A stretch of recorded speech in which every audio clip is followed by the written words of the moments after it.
আসসালামু আলাইকুম, সবাইকে শুভেচ্ছা জানাচ্ছি। মাসুম মাহবুব। প্রিয় দর্শক, ইরান আমেরিকা প্রসঙ্গে বেশ কিছু ব্রেকিং খবর আছে আমাদের হাতে।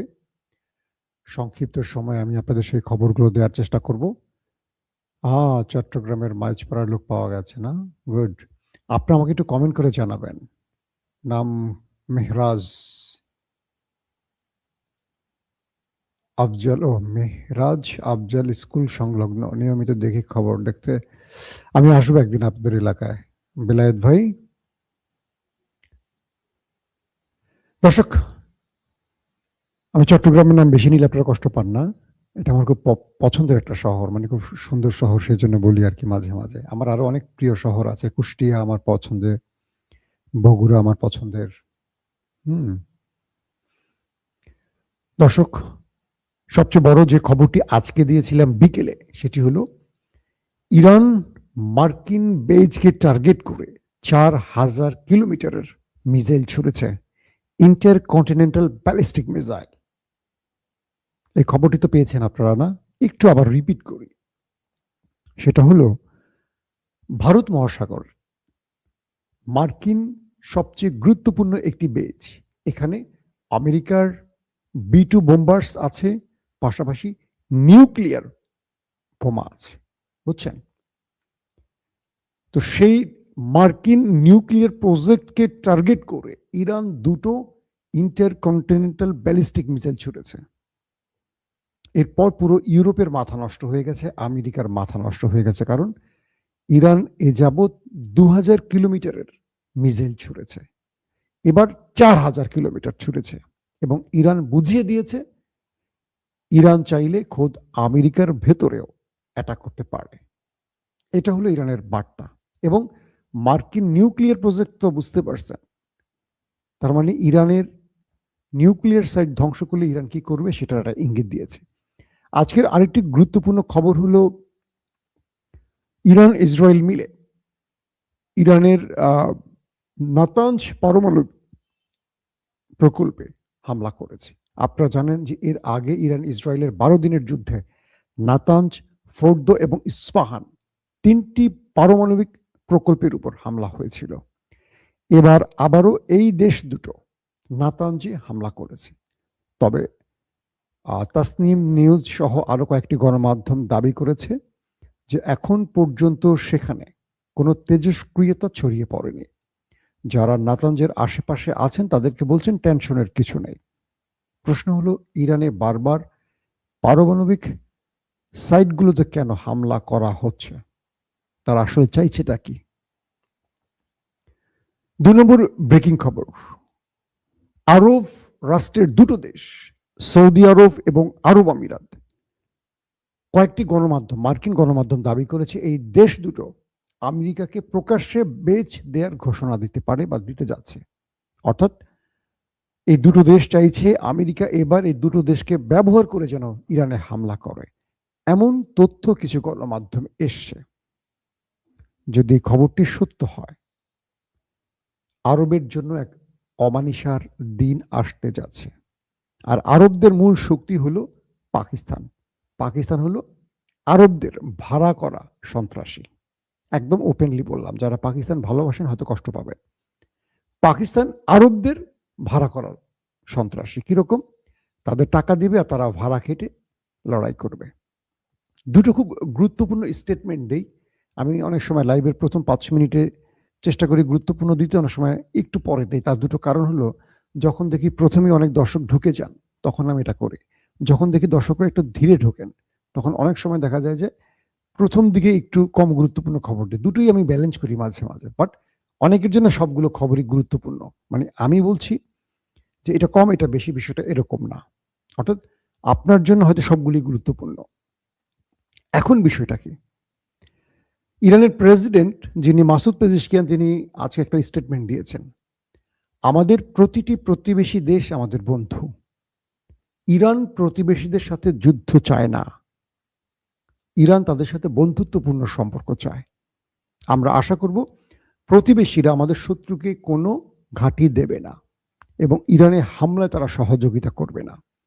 প্রয়োজনে আমরা প্রতিবেশীদের সাথে ডায়ালগ করব, তবুও তাদের সাথে আমরা যুদ্ধ চাই না, আমরা প্রতিবেশীদের সাথে বন্ধুত্বপূর্ণ সম্পর্ক চাই। অসাধারণ কথা বলেছেন। কেন বলেছেন?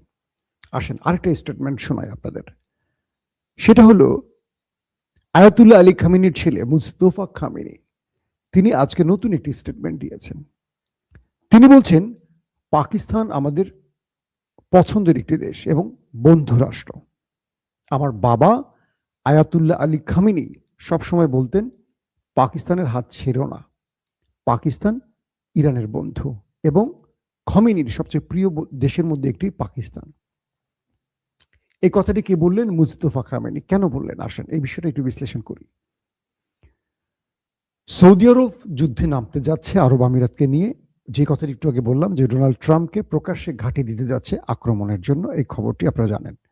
সৌদি আরব পাকিস্তানের সেনা প্রধান ফিল্ড মার্শাল আসিফ মনির এবং প্রধানমন্ত্রী শাহবাজ শরীফকে ডেকে নিয়েছিলেন।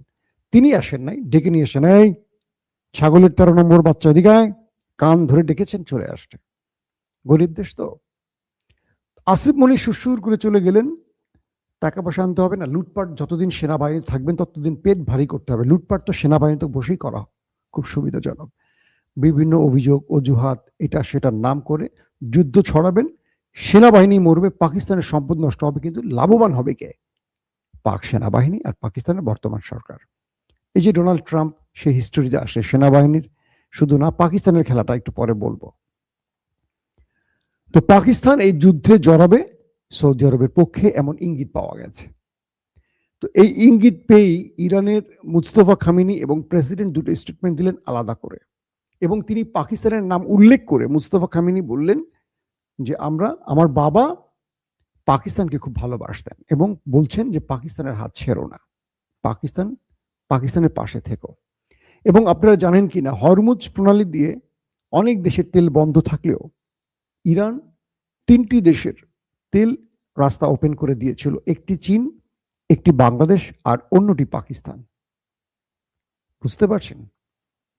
তো এই যাত্রায় খামেনির পুত্র মুস্তফা খামেনি বার্তা দিচ্ছে পাকিস্তানকে যে তোমরা আমাদের সাথে লড়তে এসো না, তোমরা আমাদের ভালোবাসার দেশ, আর যদি লড়তে আসো ছাড়া হবে না। মার্কিনীরা পিটার ঠেলা পালাচ্ছে আর তুমি পাকিস্তান কয়টা পারমাণবিক নিয়ে বসে থাকবা, আমি তোমার সাথে যুদ্ধ শুরু করলে ভারত তোমাকে ল্যাংটা করে ফেলবে।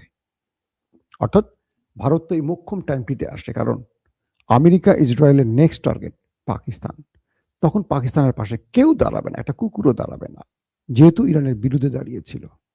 এই বিষয়টি আসিম মনিরকে বুঝতে হবে, সে নাকি কোরআনে হাফেজ, নাম্বার 1 ভণ্ড, কোরআনে হাফেজ নাকি সে তার সুবিধার জন্য ইমরান খানকে অবৈধভাবে এখনো জেলে ঢুকিয়ে রেখেছে। জানেন, ইমরান খানকে ঈদের নামাজটি পর্যন্ত পড়তে দেওয়া হয়নি। ইমরান খানের জন্য খাবার পাঠানো হয়েছে বাসায়, সেই খাবার পৌঁছতে দেয়নি।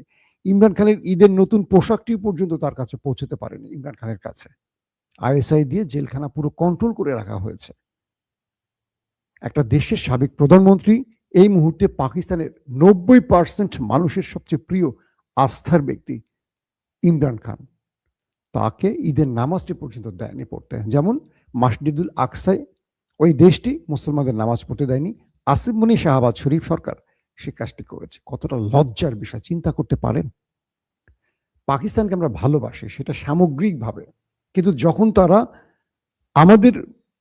আমাদের অস্তিত্বের সাথে বিরোধ করবে বা আমাদের অস্তিত্বের বিরুদ্ধে লড়াই করবে, ইমানের সাথে লড়াই করবে, মুসলমানদের সংকটে মুসলমানদের বিপদে না দাঁড়িয়ে শত্রুর এজেন্ডা বাস্তবায়ন করবে, সেই সময়টিতে আমরা কখনো পাকিস্তানকে সমর্থন করতে পারি না। এটি পাকিস্তান সৌদি আরবের পক্ষে নাই, লড়াইটা হবে পাকিস্তানের ইসরায়েল আমেরিকার পক্ষে, কারণ আরবরা দাঁড়িয়েছে দেশ দুটোর পক্ষে। এখন পাকিস্তানকে চিন্তা করতে হবে $2-4-5 বিলিয়ন জন্য তারা নিজের অস্তিত্ব বিক্রি করবে কিনা। ইতিমধ্যে আসিফ মনির শিয়া নেতাদের ডেকে ধমকি দিয়েছেন। কেন ধমকি দিয়েছেন জানেন?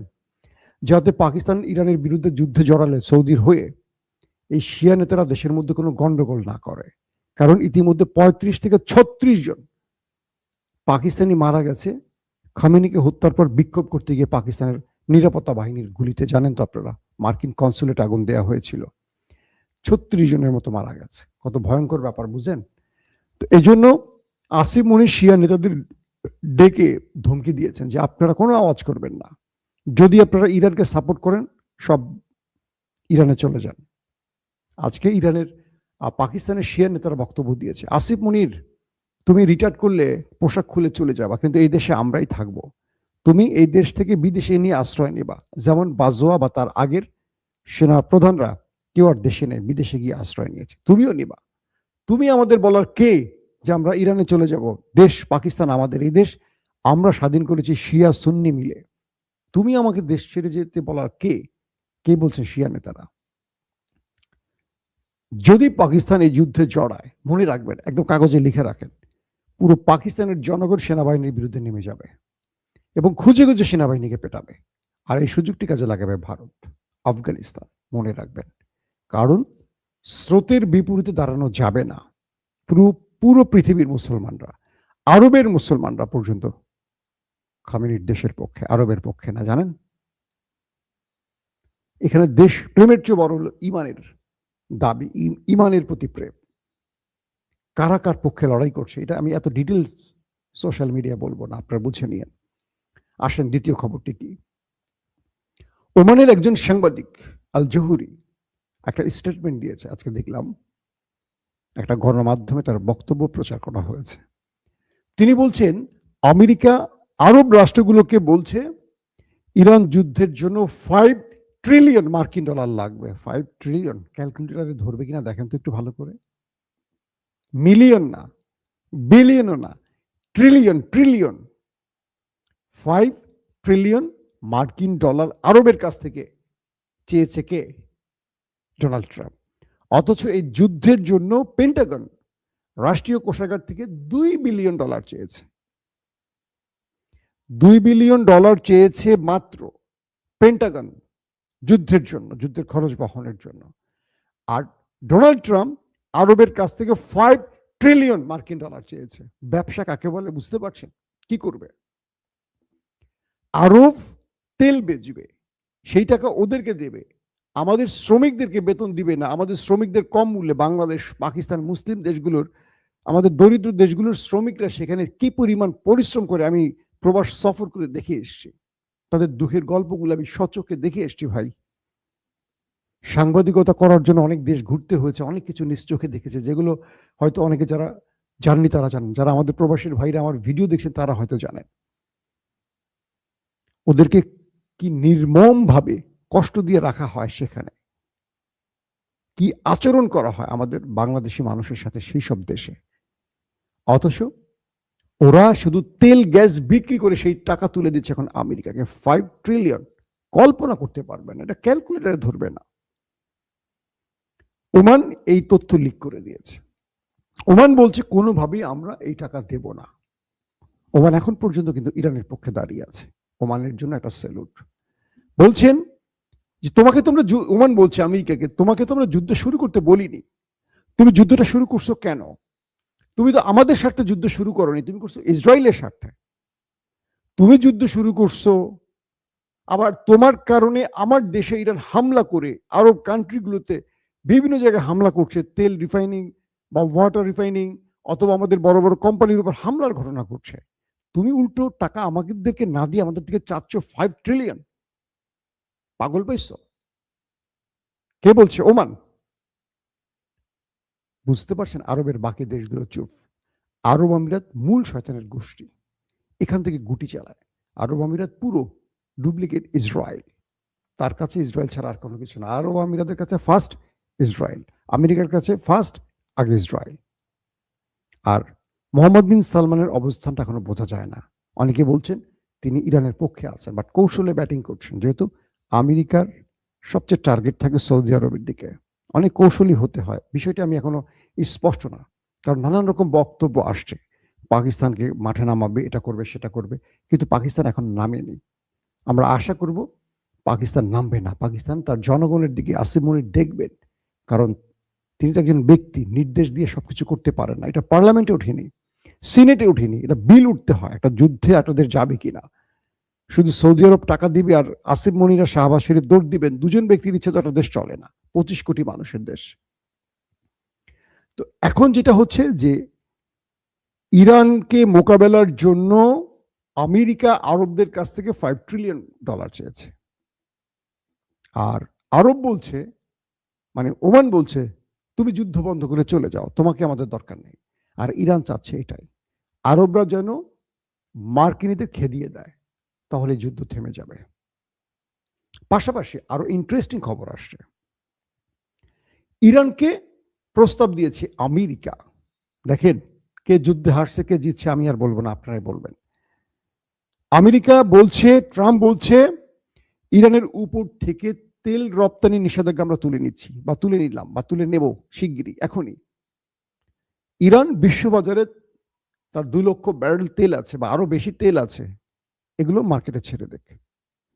ইরানের উপর 90 সালের পর থেকে একটার পর একটা নিষেধাজ্ঞা দিয়ে রাখা দেশটি বলছে, ইরানের উপর থেকে আমরা নিষেধাজ্ঞা তুলে নিচ্ছি তেল রপ্তানিতে। ইরান যেন এই তেলগুলো বিশ্ববাজারে ছেড়ে দেয়। কেন বলছে ট্রাম্প জানেন? কারণ হরমুজ প্রণালী বন্ধের কারণে তেলের দাম দ্বিগুণ হয়ে গেছে। বিশেষজ্ঞরা বলছে যদি আর 1 মাস যুদ্ধ চলে, তেলের দাম 180 ফি ব্যারেল বেড়ে যাবে।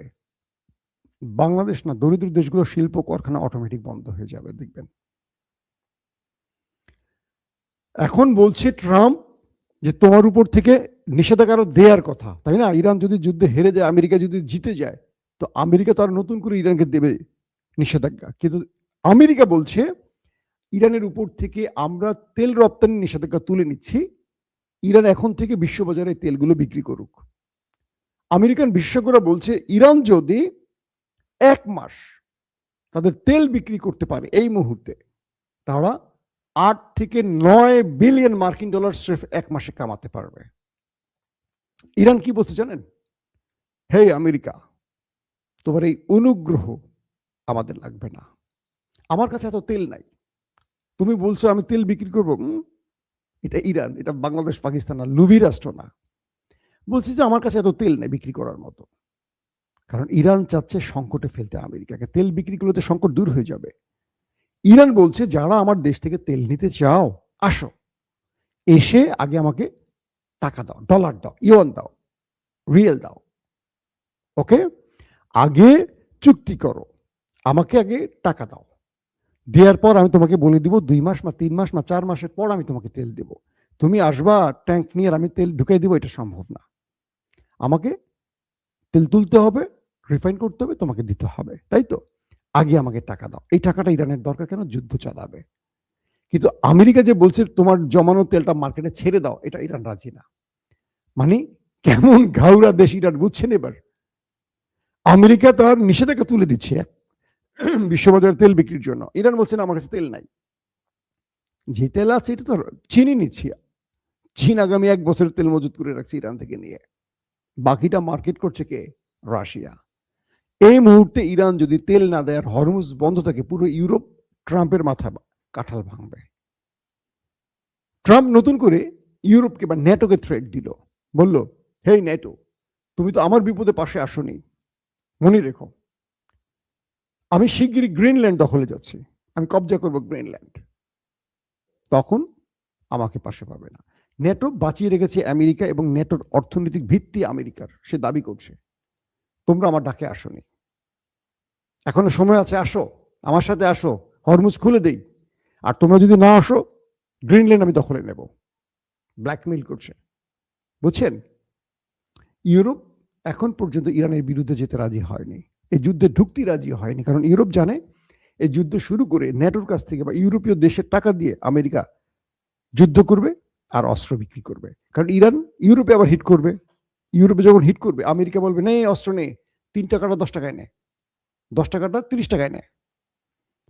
$5 ট্রিলিয়ন আরবের থেকে আমেরিকা চেয়েছে। কেন জানেন? তারা শুধু টাকা নিবে না, আবার কয়েক ট্রিলিয়ন টাকার অস্ত্র বিক্রি করবে আরবের কাছে। তো আরব আমেরিকার থেকে বা ইসরায়েলের থেকে অস্ত্রগুলো নিয়ে আরবের লাভ কি? সে তো ইরানের বিরুদ্ধে 1 সেকেন্ড টিকে থাকতে পারবে না। প্রতিরক্ষা ব্যবস্থা ভেঙে পড়েছে, রাডার সিস্টেম ধ্বংস করে ফেলেছে ইরান হিট করে। এতদিন ধরে আরবরা পেট্রোডলার দিয়ে যে অস্ত্রগুলো কিনেছে কোথায়? আমরা তো দেখছি না আরবকে। তো এই পরিস্থিতিতে এখন আমেরিকা যুদ্ধ বন্ধের কৌশল বাতলাচ্ছে। তারা বলছে আমরা ইরানের উপর থেকে এটা তুলে নিচ্ছি, ওটা তুলে নিচ্ছি। ইরান যেন আস্তে করে আপোসে চলে যায়। ইরান বলছে না, ইরান এই যুদ্ধটা আরো ৬ মাস টানবে। পুরো পৃথিবীকে অস্থিতিশীল করে ফেলবে। ওয়ার্ল্ড অর্ডার ভেঙে ফেলবে। ইউরোপ, আফ্রিকার কোনো মানে এশিয়া বলে কিছু থাকবে না, যেখানে ডোনাল্ড ট্রাম্পের মোড়লগিরি চলবে। ইরান খেলতেছে এখন হাই থটে। এই মুহূর্তে কোনো মুসলিম দেশের উচিত হবে না ইরানের সাথে লড়াই করা। তুমি যে কাজটি পারোনি সে কাজটা ইরান করছে, তাকে নেপথ্যে পারলে সমর্থন করো, তার পথে বাধা দিও না, কারণ আগামী দিন ওই দুটো দেশ তোমার ঘাড়ে এসে চাপবে। পাকিস্তানকে ভারত দিয়ে অস্থিতিশীল করার চেষ্টা করছে কি পাকিস্তানকে জানে না ওই দেশটি, এবং ভারতে আরেকটি বেস চাইছে আমেরিকা। এটা আপনি তুলসী গাবার তাদের গোয়েন্দা প্রধানের খবরটি পেয়েছিলেন তো নিঃসন্দেহে, আমি দিতে ভুলে গিয়েছিলাম। সে বলছে পাকিস্তান আমেরিকায় আক্রমণ করার মতো মিসাইল তৈরি করছে, এখনই পাকিস্তানকে ধরতে হবে, তাদের পারমাণবিক নিয়ে নিতে হবে পাকিস্তানের কাছ থেকে। মার্কিন গোয়েন্দা প্রধান তুলসী গাবার বলছে। তার মানে ডোনাল্ড ট্রাম্প ডেকে ২ দিন ভাত খাওয়াইছেন, আসিফ মনিরকে, শাহবাজ শরীফকে পাশে বসাইছেন, তারা খুশিতে গদগদ, আমাদের ইউনুসের মতো। যে দেশে আমেরিকার ঘাঁটি থাকে সেই দেশের আর বিপদের প্রয়োজন হয় না, যেটা আরবরা এখন হারে আরেকটা